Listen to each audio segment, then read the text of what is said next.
Hello everyone, আসসালামু আলাইকুম। Welcome to Ruby kitchen. আজ আমি আপনাদের সাথে শেয়ার করব পার্সিয়ান একটা কাবাব রেসিপি। কাবাবটা দেখতে যেমন সুন্দর, খেতে কিন্তু দারুণ। চলুন তাহলে কাবাবটা কিভাবে তৈরি করতে হয় সেটা দেখে নিই। এখানে আমি গরু মাংস কিমা নিয়ে নিয়েছি 1 কেজি পরিমাণ। আপনারা এখানে গরু মাংসের সাথে একটু চর্বিও নিয়ে নেবেন, তাহলে কাবাবটা কিন্তু খেতে আরও বেশি ভালো লাগবে। এই কিমাটা আমি বাসায় তৈরি করে নিয়েছি, আপনারা সুপার স্টোর থেকে কিনে নিতে পারবেন যদি বাসা না থাকে। প্রথম আমি এখানে 1 টেবিল স্পুন এখানে দিয়ে দিয়েছি চিলি ফ্লেক্সটা দেওয়ার পর আমি এখানে দিয়ে দেব একটা বড় সাইজের পেঁয়াজটা আমি এখানে একেবারে মিহি কুচি করে কেটে নিয়েছি। তারপর আমি এখানে দিয়ে দেব 2 টেবিল চামচ পরিমাণ আমি এখানে আদা রসুন বাটা। তারপর আমি এখানে দিয়ে দেব 1 টেবিল চামচ পরিমাণ এখানে লেমন জুসটা দেওয়ার পর আমি এখানে দিয়ে দেব স্বাদ মতো লবণটা আপনারা আপনাদের স্বাদ মতো বুঝে দিবেন। এখন আমি দিয়ে দেব এখানে 1/2 টিস্পুন পরিমাণ এখানে হলুদের গুঁড়া। এই কাবাবের মধ্যে হলুদের গুঁড়াটা বেশি লাগে না, তাই এখন দিয়ে দেব 1 চামচ পরিমাণ এখানে জিরা গুঁড়া, 1 চামচ পরিমাণ এখানে দিয়ে দেব ধনে গুঁড়া। তারপর আমি এখানে দিয়ে দেব 1 চামচ পরিমাণ এখানে গরম মশলার গুঁড়া। এখন দিয়ে দেবো এখানে কাশ্মীরি মরিচের গুঁড়া 1 চামচ। এখানে আপনার জাল মরিচের গুঁড়াটা দিলেও পারেন, আমি এখানে কাশ্মীরি মরিচের গুঁড়াটা দিয়েছি কারণ বাচ্চারা খাবে তাই। এখন দিয়ে দেব বড় চামচ দিয়ে 2 চামচ পরিমাণ এখানে ময়দা পরিমাণটা এখানে বেশি দেওয়া যাবে না, তাহলে কাবাবটা খেতে ভালো লাগবে না। এখন দিয়ে দেবো একটা ডিমটা দেওয়ার পর মাংসটা যেন তাড়াতাড়ি সিদ্ধ হয় আর টেন্ডার জুসি হয়, তার জন্য আমি এখানে দিয়ে দেবো বেকিং সোডা বা খাবার সোডা। এখানে দিয়ে দিয়েছি আমি 1/2 চামচ পরিমাণ। এখন দিয়ে দেবো ধনেপাতা কুচি, এটা অপশনাল, আপনারা চাইলে দিতে পারেন, না চাইলে বাদ দিতে পারেন। এখন আমি দিয়ে দেবো জাফরান।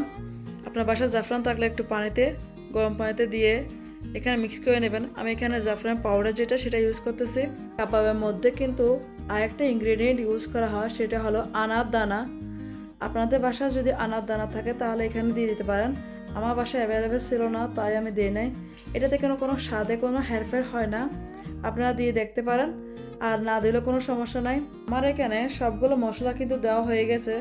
যদি আপনারা কাবাবে যদি একটু ঝাল পছন্দ করেন তাহলে একটু সামান্য গোলমরিচের গুঁড়া দিতে পারেন।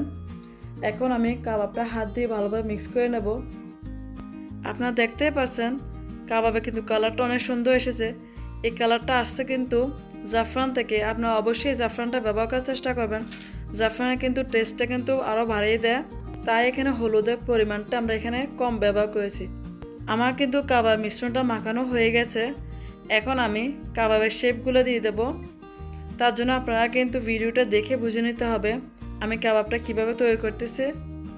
এই পর্যায়ে আপনারা কাবাবটাকে তৈরি করে ফ্রিজে রেখে 1 মাস পর্যন্ত আপনারা সংরক্ষণ করে খেতে পারবেন। যখন কাবাবটা রান্না করবেন এর 5 মিনিট আগে ডিপ ফ্রিজ থেকে বের করে কাবাবটা রান্না করে নিলে হবে, আপনাদের সাথে সাথে কাবাবটা রেডি হয়ে যাবে। এইভাবে করে আপনারা যদি কাবাবটা সংগ্রহ করেন তাহলে হঠাৎ কোনো গেস্ট আসলেও আপনারা এই কাবাবটা তৈরি করে কোনো রুটি বা পরোটার সাথে আপনারা সার্ভ করতে পারবেন। এখানে সবগুলা কাবাব কিন্তু তৈরি করা হয়ে গেছে। আমি এখন কিছু ভেজে নেব আর বাকিগুলো আমি ডিপ ফ্রিজ করে রাখবো।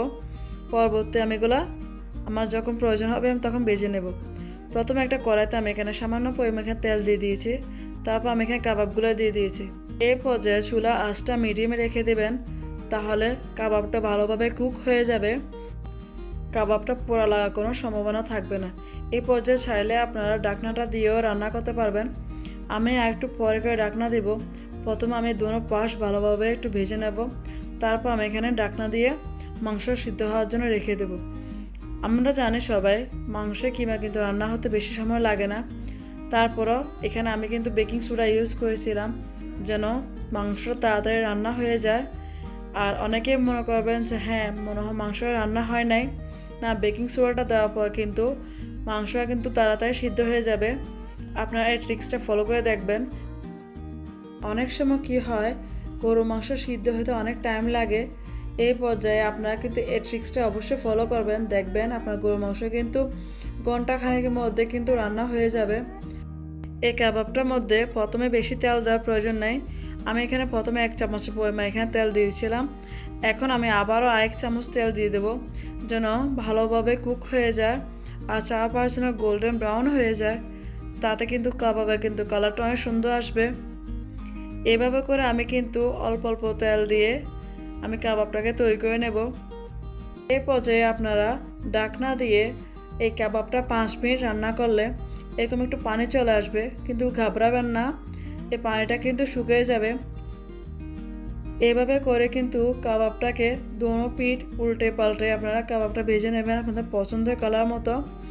এই পর্যায়ে আমি চুলা জালটা একটু বাড়িয়ে দেব যেন কাবাবে পানিটা শুকিয়ে যায়। আর আমার পছন্দের কালারটা আসা আগ পর্যন্ত আমি কাবাবটা কুক করব। বেশিক্ষণ কাবাবটা কুক করলে কিন্তু ভিতরটা শক্ত হয়ে যাবে, জুসি ভাবটা থাকবে না। তার জন্য আপনাদের থেকে কিন্তু একটু কালারটা যখন চেঞ্জ হয়ে আসবে আপনাদের পছন্দের মতো কালার, তখন কিন্তু কাবাবটা উঠিয়ে নেবেন, তাহলে ভিতরে জুসি ভাবটা বজায় থাকবে। আমার কাবাবগুলো ফ্রাই করা হয়ে গেছে।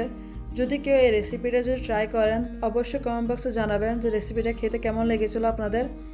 আর যেখান থেকে আমার চ্যানেলটাকে দেখতেছেন প্লিজ আমার চ্যানেলটা সাবস্ক্রাইব করে নেবেন আর পাশে থাকা বেল আইকনটা অন করে রাখবেন। যখন আমি কোনো নতুন কোনো ভিডিও আপলোড করব তখন আপনার সাথে সাথে নোটিফিকেশন পেয়ে যাবেন। রেসিপিটা যদি ভালো লেগে থাকে তাহলে একটা লাইক করে দিবেন।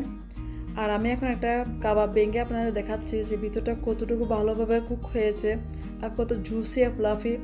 আপনারা বুঝবেন না যদি আপনারা নিজে তৈরি করে না খান। তাহলে অবশ্যই ট্রাই করবেন। সবাই ভালো থাকবেন, সুস্থ থাকবেন। আল্লাহ হাফেজ।